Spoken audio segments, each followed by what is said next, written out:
¿Cómo están? Buenas tardes a todos. Una vez más, estamos en compañía, como siempre, del ex defensor del pueblo, Rolando Villena, quien va a acompañarnos el día de hoy para conversar sobre otro de los temas que creemos es de actualidad y de interés para todos nosotros. ¿Qué está pasando con la salud en Bolivia? ¿Y qué está pasando con la política en Bolivia?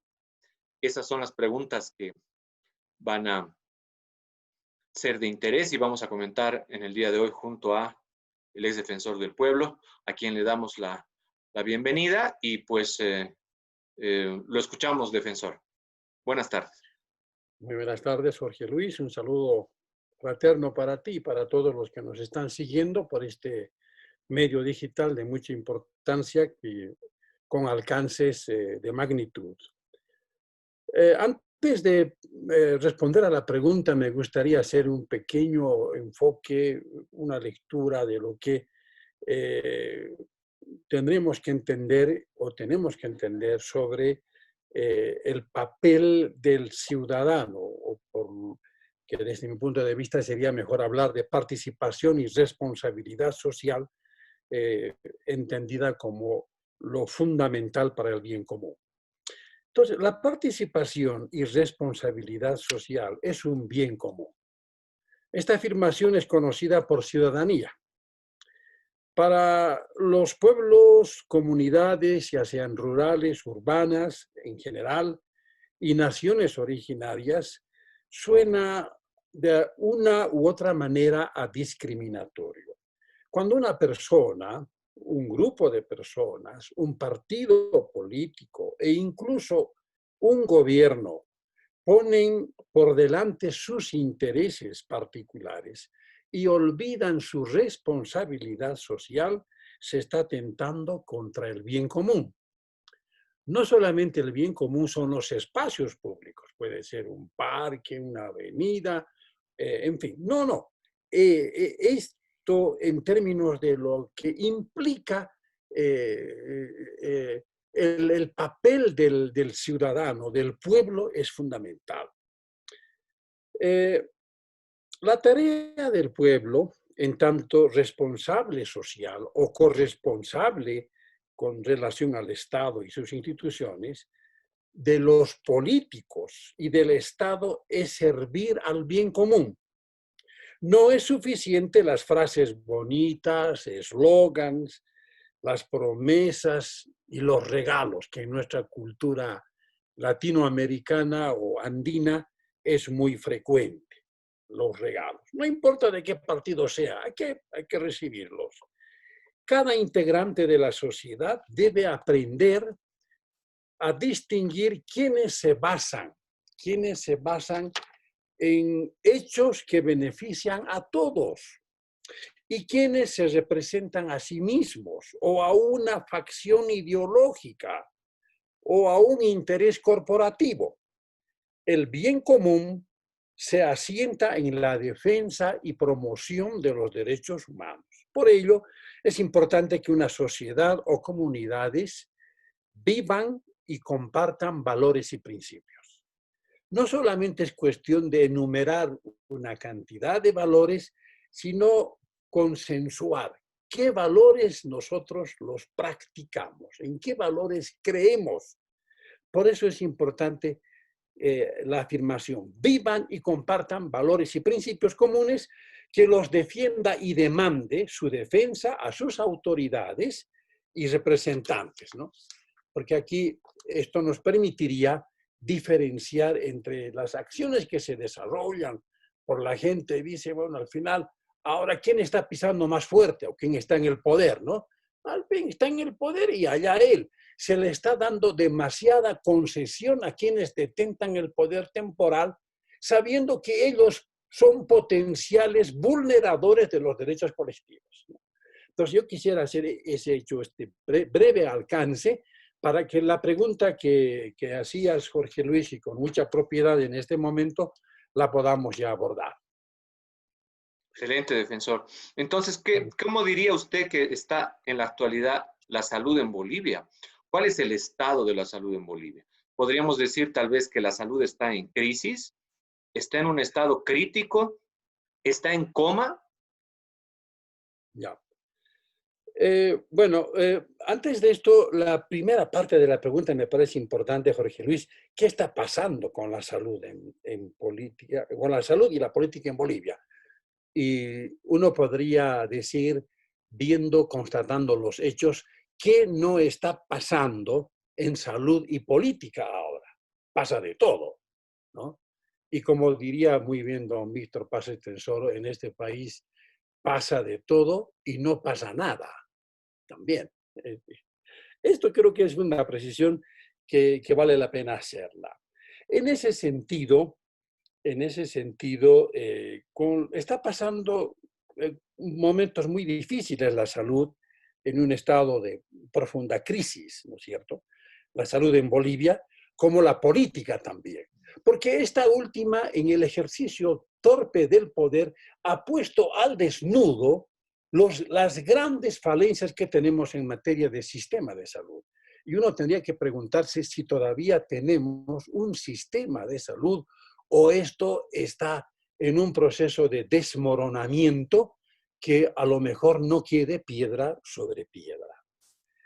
En ese orden de ideas, considero de mucha importancia referirme a un trabajo institucional que hicimos como Defensoría del Pueblo el año 2013, que era un año de evaluación de la salud en Bolivia en los departamentos más críticos, donde los problemas de salud eran endémicos. Me refiero a Pando, a Beni y a Oruro, ¿no? Hicimos un trabajo de consultoría de 4 meses que verdaderamente arrojó resultados que son muy interesantes. En ese sentido, en la primera parte de este aporte institucional, eh, aparte de reconocer, o principalmente reconocer que la Constitución Política del Estado nos dice, obliga al Estado a garantizar y sostener el derecho a la salud, que se constituye en una función suprema. Eso hay que remarcarlo, suprema. No está debajo de ningún órgano del Estado, función suprema y de primera responsabilidad financiera, así como priorizar su promoción y corresponsabilidad. Un poco más adelante, este documento señala en términos más claros, la salud es un asunto político. No es un asunto que tiene que depender de quién está en el poder. Es un asunto político, por lo tanto es un asunto de Estado, donde la participación ciudadana como proceso político y pedagógico social para el cambio y la transformación de las inequidades no puede ser comprendida como una estrategia o modo de intervención o validación. Para ir avanzando más puntualmente, en ese sentido es fundamental trabajar también a partir de las lógicas locales, sin descuidar las lógicas globales, desde las dinámicas territoriales, desde la salud como valor humano, pero también desde el cuerpo como territorio, como integralidad e indivisibilidad de lo espiritual y lo biológico, en estrecha conexión y respeto con y por la madre tierra. Para precisar, decíamos ese año ya, Jorge Luis, y debes tú recordar, en síntesis, la Defensoría del Pueblo consideraba en ese momento que la defensa del derecho a la salud es integral, no es sectorial, integral, entendiendo que su aplicación nos llevará siempre a abordarlo sinérgicamente.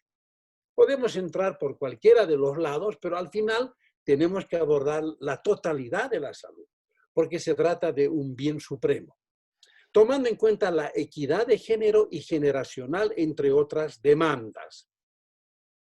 No debemos esperar a que la gente se movilice, dice un documento muy importante de Rovere, M., el 2011. No debemos esperar a que la gente se movilice por el derecho a la salud. Vale la pena rescatar el derecho a la salud en todos los ámbitos en que los pueblos y organizaciones están luchando.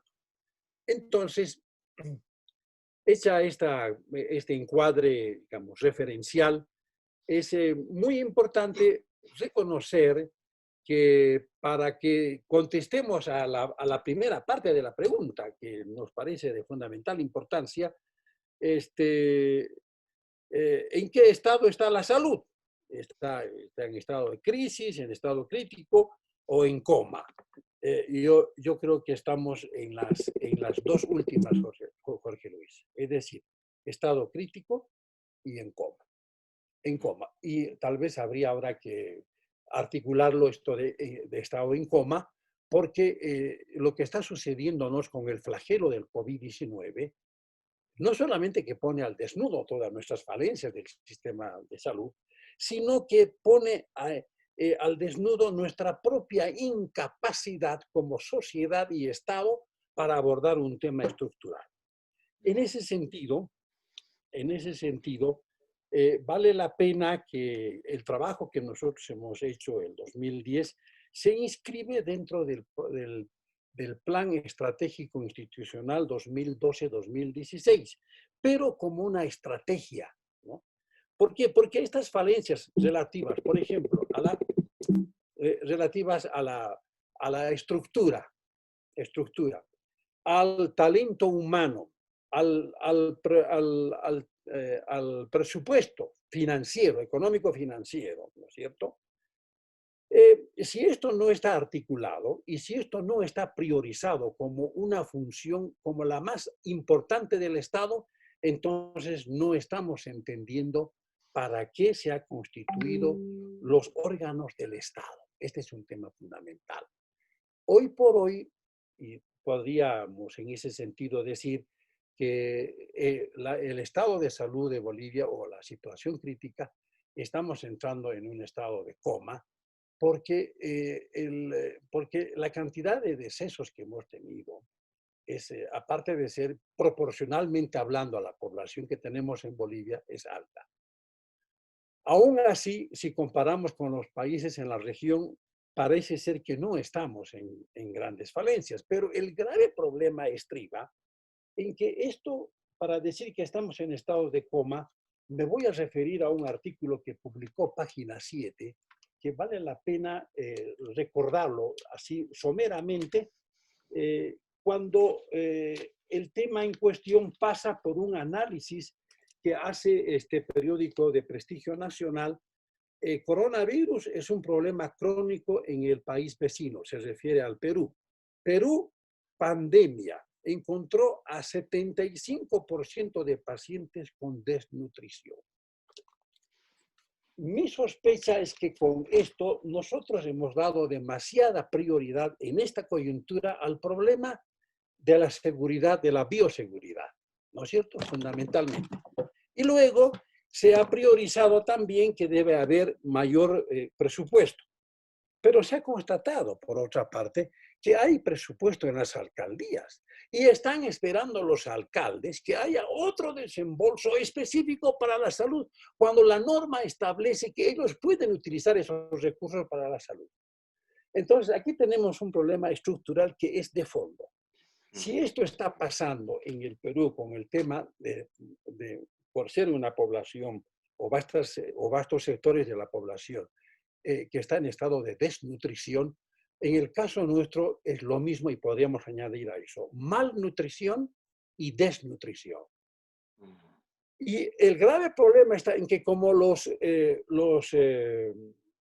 reactivos, o todo lo que son los componentes para saber cuánta cantidad de gente tenemos que está infectada por el coronavirus, no tenemos la suficiente cantidad de estos recursos como para estar al día con la cantidad de la gente que está demandando.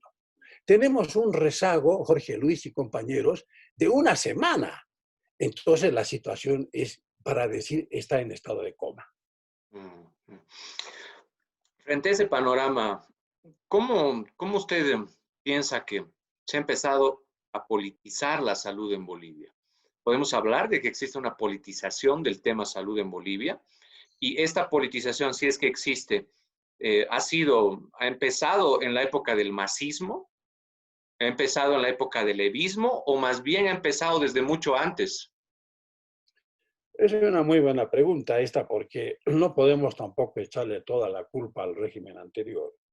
El problema está que como sociedad nosotros nos hemos acostumbrado a no tener en este enfoque integral de la salud, a que la salud sea un valor que la sociedad lo asuma como tal. No es.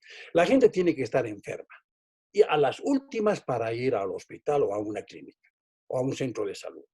Entonces, sobre esa base, los gobiernos anteriores prácticamente en su concepción de la salud liberal, que estaba en la línea de la privatización, han hecho poco o nada, yo diría nada en realidad, porque este problema ni siquiera se lo visibilizó.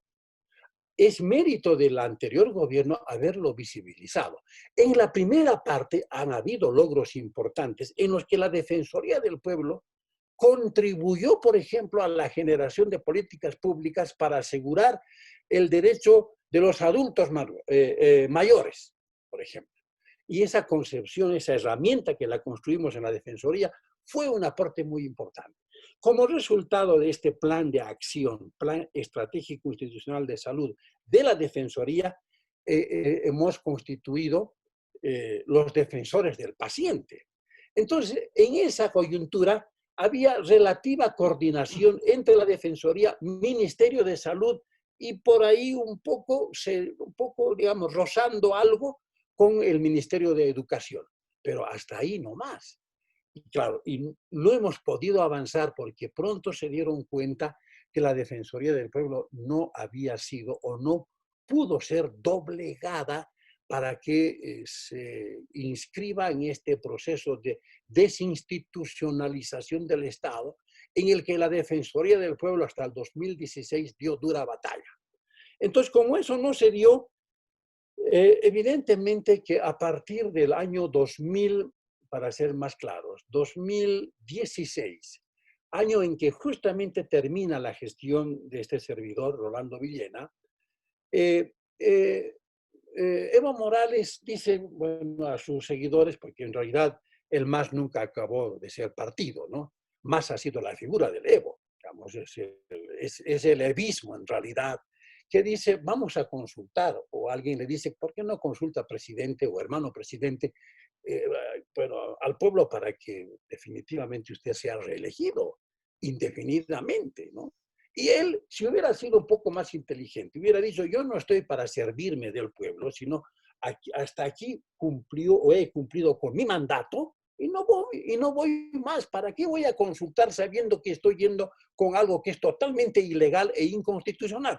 Entonces, a partir de ese año, del 2016, y tal vez ya desde finales del 2015, todo el 2016 en realidad, se ha utilizado la institución, es decir, el aparato del Estado, en girar en torno a la figura de Evo Morales, Evo presidente, Evo presidente. Bolivia, ¿cómo era ese eslogan? Bolivia ¿Cambia? cumple, ¿Cambia? Bolivia Sí. ¿no? Entonces, todo era en torno a la figura del Evo. A partir de eso, evidentemente, se desnaturaliza. Yo digo que los logros en el campo jurídico en defensa de los derechos humanos y el derecho a la salud como derecho humano, si bien hubo ese logro, con lo que vino, digamos, con hechos sucesivos en el campo político, ha hecho de que este logro se desnaturalice y se vaya instrumentalizando políticamente para decir Evo es irreemplazable. Si el Evo no es reelegido, esto se va al tacho. No, todo esfuerzo va a ser nada, digamos, no va a tener la validez que tendría si seguiría el hermano Evo. Entonces, ahí estamos con un grave problema, Jorge Luis, en la región y en nuestro país particularmente, de haber rendido culto a la personalidad de Evo Morales. Hay que recordar que la figura de Evo Morales estaba en todas partes. En el teleférico, lo único que faltaba es que tengamos hasta en la sopa, digamos, todas las letras que se podían armar hasta con el nombre de Evo, digamos. Pero ¿dónde no estaba? ¿No? Alguien me decía, a ver, encender la plancha que tenemos. Faltaría nomás de que la plancha diga, ¿no? Evo cumple, ¿no? Entonces, una cosa así. Claro, entonces, evidentemente la gente estaba casi convencida que es cierto, el Evo.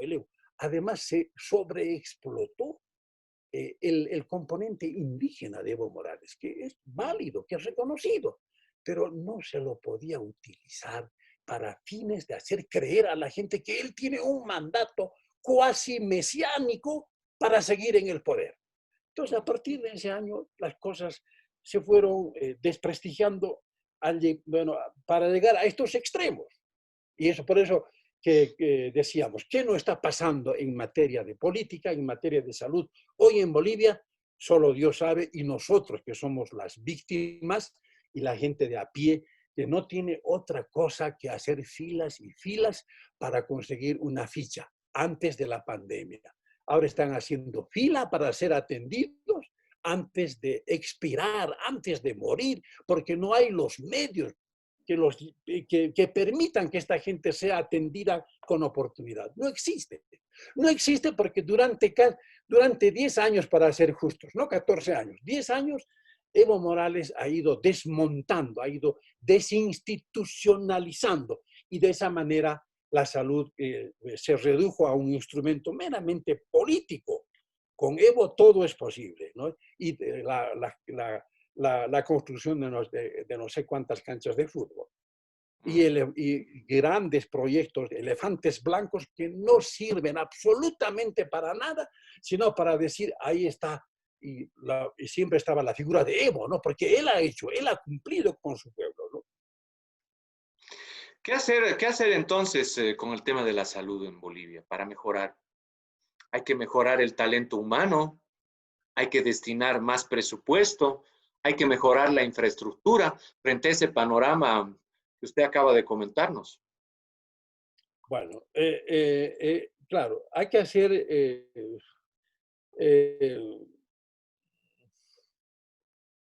hay que hacer conciencia de la importancia que tiene la salud como un derecho humano fundamental. Y mi lectura es que como la Constitución Política del Estado, si bien es un pacto político, es un pacto jurídico, no acabó de ser un pacto social, que debiera serlo. Como no hubo un pacto social para decir en qué nos vamos, cuál es nuestro compromiso para defender la Constitución Política del Estado, para sujetarnos a ella, para promover los derechos fundamentales como parte del ejercicio de la vida democrática en el país, entonces Evo Morales desmontó todo eso a su favor, para que todo eso vaya como aguas que corren hacia su molino, o sea, para beneficiar su molino y a costa de la salud de la gente. En ese sentido, es muy importante trabajar con estrategias de intervención. La primera estrategia de intervención que nosotros hemos generado ha sido para la creación o la participación de la cumbre nacional sobre salud, que no se hizo, porque a eso vino todos los problemas del año pasado, el anteaño pasado, estaba ya agendado y la credibilidad que ya no gozaba Evo Morales hizo de que este tema que debiera haber sido transferido al pueblo desde sus organizaciones sociales.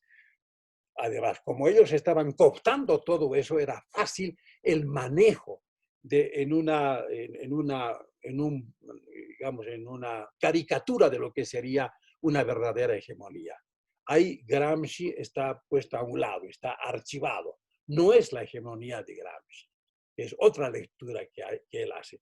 La hegemonía que propuso el levismo es esta, el control total, es decir, el autoritarismo secante. Entonces, a partir de eso, evidentemente que todo lo que hemos señalado, solo el tema presupuestario, más presupuesto en salud mejorará directamente el Estado, entonces, evidentemente, todo esto tendría que ser parte de estrategias de intervención. Uno, a nivel local, desde lo local hay que partir, local, regional y nacional, ¿no?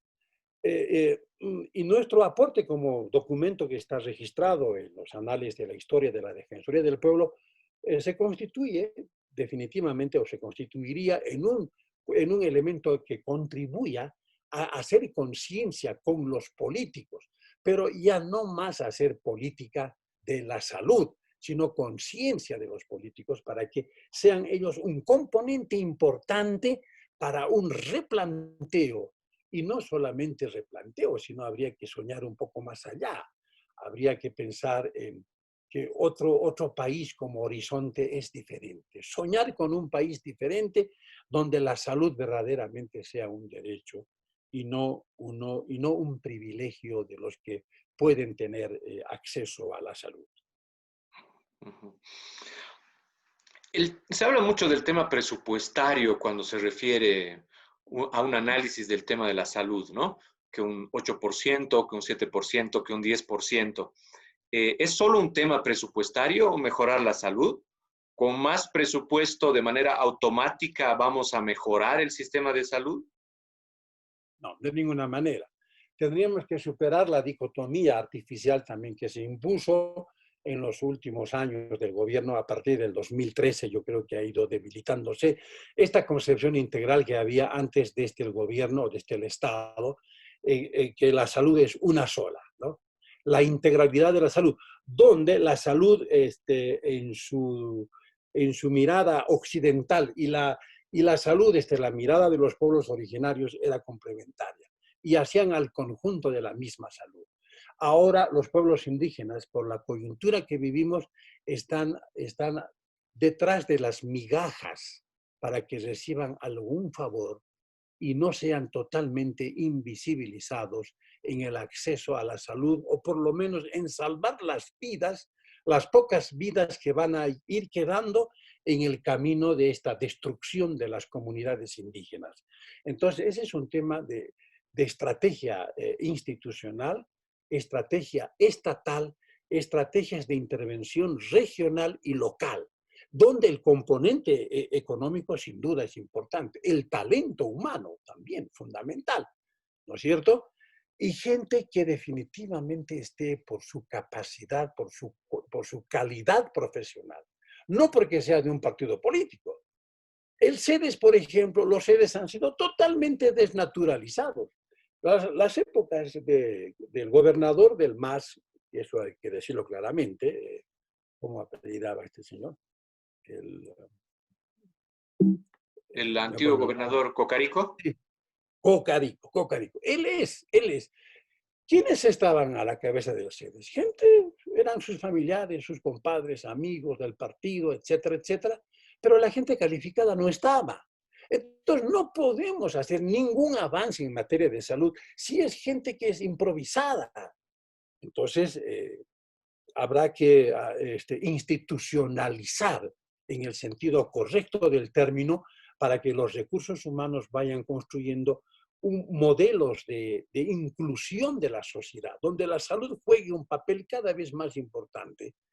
Y este tema cultural, que hay que reconocerlo, que es un gran escollo a nivel de nuestras culturas en el país, porque la gente cree que en la medida que sacrifiquen su salud, con tal de ahorrar para comprarse un Volvo, símbolo del estatus social de los bolivianos, para ellos eso tendríamos que contribuir a que sea por lo menos discutido, analizado a nivel intergeneracional, con los que están ahora, han comprado tantos Volvos a costa de la salud de ellos mismos. Porque yo he sido testigo y muchos otros compañeros de gente tanto del altiplano como del oriente y de los valles que iban o van con sacos, o con saquilos de plata para comprar un Volvo, que se sepa que yo no soy un cualquiera, decían. Pero no importa la salud, no importa. Aquí entonces van a saber que sí se puede salir adelante. Entonces, eso va en la línea del desarrollismo, Jorge Luis y compañeros. El desarrollismo, eso no es. Esa es la peor trampa que nos ha tirado el régimen, o sea, el sistema capitalista neoliberal, que dice, bueno, en los años 70 se decía, de aquí a 100 años, dice, Bolivia podría llegar a ser como los Estados Unidos, imagínate a 100 años, en los años 70 se decía eso, el desarrollismo. Entonces, claro, y después habría que preguntarles a los gringos, ¿y qué será en eso a partir de los 70? en qué estado estará, en qué situación estará, por ejemplo, la salud en los Estados Unidos, que también está excesivamente mercantilizada, Jorge Luis y compañeros, Mm. excesivamente mercantilizada. El que no tiene plata se muere donde pueda, donde quiera. No tiene acceso a la salud. En cambio, nosotros hemos hecho avances importantes. Lo que hemos avanzado hay que profundizar. Y ojalá que no sea solamente para sacarnos los ojos, sino para desterrar a la extrema pobreza, que es el principal escollo para que estemos como país mal alimentado, desnutrido, malnutrido, en estas condiciones. Que sería interesante, además, Jorge Luis, compañeros, es si nos animáramos a hacer una investigación en el campo de la salud nutricional, desde un especialista o una entidad especializada en nutrición, comparando con lo que está pasando en el Perú. Mm. Mm. Es un espejo en el que tal vez en este momento no nos queremos ver, pero vamos a tener que vernos en algún momento, en ese espejo del Perú. Sí. ¿Es posible entonces cambiar la politización de la salud? Usted mencionaba hace rato el tema del exgobernador Cocarico con el manejo del CEDES. Ahora también se ve lo mismo con Patxi, ¿no? Que es el actual gobernador, y el manejo del CEDES también, que están midiendo fuerzas. Lo vemos ahora con el tema de la pandemia y el manejo del COVID en estos días. ¿Es posible cambiar la politización de la salud? No, no, mientras la corrupción sea parte, digamos, intrínseca, lamentablemente reconocer que es intrínseca a la condición humana, no vamos a avanzar mucho, ¿no? Porque todo el mundo en nuestro país y en la región, todos hablamos y se habla de corrupción. Al mismo tiempo, nadie es corrupto. No. Entonces se naturaliza la corrupción, así como se naturaliza la violencia contra la mujer, la violencia contra los niños y niñas y adolescentes. ¿Pero qué? Dice, que al final eso siempre hubo. No, no, pues en el ejercicio del poder, cuando la salud se la instrumentaliza de esa manera, las posibilidades para poder remontar esta situación son inexistentes. O sea, simplemente va a quedar en el mero deseo. Tiene que haber un cambio de estructuras, fundamentalmente, pero basado en las cosas buenas que hemos hecho, hemos obtenido como bolivianos y como Estado en el red del régimen anterior, y construir con la participación de nuevos líderes. Hay una cantidad impresionante de jóvenes profesionales que ya están ejerciendo profesión, pero que ellos en el afán de ser visibilizados están todavía invisibilizados. Y para que sean visibles, los partidos políticos les dicen, te vamos a ofrecer una senaturía, porque parece que tienes mayor arrastre. A aquella chica, podemos darles una diputación. Pero si entramos en ese juego, Jorge Luis, estamos repitiendo más de lo mismo y no vamos a salir de esto. Entonces el tema es cómo si esta juventud emergente, con los nuevos sujetos sociales, económicos, culturales, económicos del país, pudiéramos construir, ¿no es cierto? Programas inclusivos, programas políticos que tengan como mirada el bien común, con las afirmaciones que hice en la parte inicial de esta conversación. Mm. Usted habló de estructuras, ex defensor. En esas estructuras podemos incluir, estamos hablando de los valores, aterrizamos una vez más al tema de valores, nuestra formación en valores es una tarea pendiente. Evidentemente. Una formación en valores, en principios, pero en valores que nosotros estamos practicándolos. Porque no podemos llenarnos la boca de valores y a veces por cumplir con algunas exigencias de las ONGs, hemos hecho una sarta de valores que las instituciones ni las comunidades tenían idea, porque no hay la capacidad de comunicar y de conversar con la gente para decir qué son los valores. El principal valor en nuestras culturas es el valor del respeto, el valor de la confianza. Si trabajáramos solamente con esos dos, de tal manera que al vivirlos podamos compartir con otros. Podríamos hacer fuerza para decir, cuando tú seas gobernador o seas alcalde, no te estamos dando un cheque en blanco. Por favor. Te vamos a dar un monto y tú vas a rendir cuentas de lo que tú hagas a tu pueblo. No rendir cuentas solamente porque hay una norma, evidentemente, la rendición de cuentas, pero eso a veces se hace nada más que por cumplir. Y con el mismo eso se hacía, ¿no? Los controles sociales, ¿quiénes eran? Estaban constituidos por la gente del MAS, todo empezaban con aplausos y terminaban en aplausos. Nadie que tenga una mirada crítica podía ahí tener espacio para preguntar. Por ahí alguien levantaba la mano, sí decían, pero nadie le daba absolutamente ninguna importancia.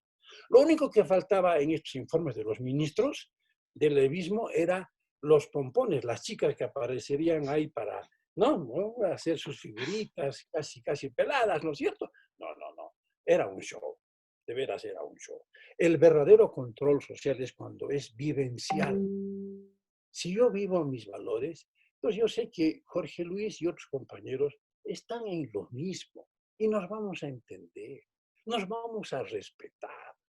Y cuando alguien de ellos sea alguien con alguna notoriedad en el campo que fuera, va a cumplir con eso, se va a sujetar a las normas, va a respetar la democracia comunitaria, que se la utilizó nada más que como bandera política también, pero nunca se la aplicó. Una vez estando como defensor del pueblo en una comunidad de una provincia de La Paz, la más empobrecida del altiplano, decía, no, pues yo les digo, pero ¿y cómo es posible que todo esto estemos nosotros aguantando con el Evo? Sí, dice, no, el Evo se apartó de nuestros valores, de nuestra manera de ser indígenas. Se apartó. Es casi irreconocible el Evo. ¿Por qué le digo? Porque los que se hacen elegir una y otra vez son mañudos. Y cuando son mañudos, pierden el contacto con su pueblo. Y el pueblo, aunque él diga que es indígena, no lo va a reconocer a él como indígena. Eso, por ejemplo, ha tenido la oportunidad el evismo de retroalimentar esa exigibilidad de las culturas nuestras. No. El que pensaba diferente era perseguido, era hostilizado. Y como hicieron con la Defensoría del Pueblo, nos pusieron en la congeladora. Todos nuestros informes defensoriales en stand-by, congeladora. Bueno, pero menos mal que la historia no depende solamente de los que están en el poder. La verdadera historia es la historia de los excluidos. Excelente, defensor. Bueno, muchas gracias a todos por acompañarnos en esta tercera sesión de encuentros. Seguramente la próxima semana estaremos con un tema distinto para conversar, como siempre, con el exdefensor Rolando Villena. Su reflexión final, por favor, exdefensor, sobre el tema salud en Bolivia. La salud en Bolivia es vital. La salud en Bolivia, no dejemos que la utilicen los políticos para llegar al poder. No seamos, como dice nuestro pueblo, más escalera de nadie. Si queremos ir a las justas electorales, que sea en condiciones de igualdad y de respeto a un derecho que hemos olvidado. La salud es un derecho supremo, constitucionalizado en nuestra Carta Magna.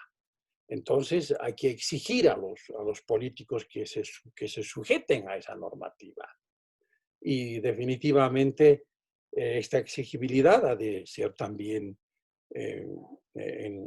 y será en la medida de asumir un mayor compromiso en nuestra vocación de defender los derechos humanos para que las democracias en la región y en Bolivia sean democracias con contenido fresco. Cuando se separan los derechos humanos de la política, de la democracia, estamos hablando solamente de un instrumento coercitivo. Aquí se impone lo que dice el que está como presidente, no más sesgos autoritarios, no más perfiles de políticos que se aprovechan de los cargos para seguir humillando y sirviéndose del pueblo. Muchas gracias, defensor. Gracias a todos por vernos. Hasta la próxima. Hasta la próxima. Muchas gracias. Okay.